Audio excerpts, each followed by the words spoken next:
Just 2 weeks away from the election, a new poll release shows that some issues Latino voters may encounter in 23. ABC's Ivan Rodriguez explains what that means for us tonight.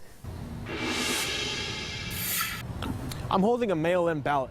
Within the Latino community, about 14% have already reportedly cast their vote. This is only one of the findings of a new study showing issues Latinos have on Election Day.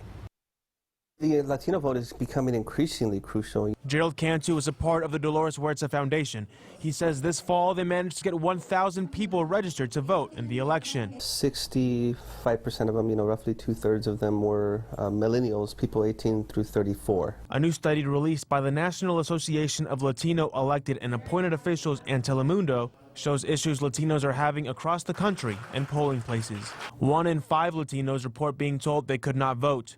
Long wait times and lack of Spanish assistance, early voting mail-in ballots remain popular. When there is a language barrier, I think it makes people feel insecure about the process. They're not familiar with the process. There definitely should be Spanish-speaking persons on polling sites, especially in areas that have a heavy concentration of Spanish speakers. And they should be there to help them with the process. There shouldn't be any kind of partisan interference. There are a total of 153 polling places in Kern County, and the elections office says all of them are set to have Spanish assistance. They also recommend voters be prepared when they head to the polling sites and try to avoid going during rush hour times.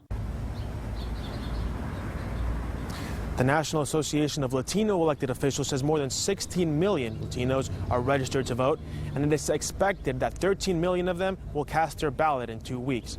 Live in downtown Bakersfield, 23 ABC.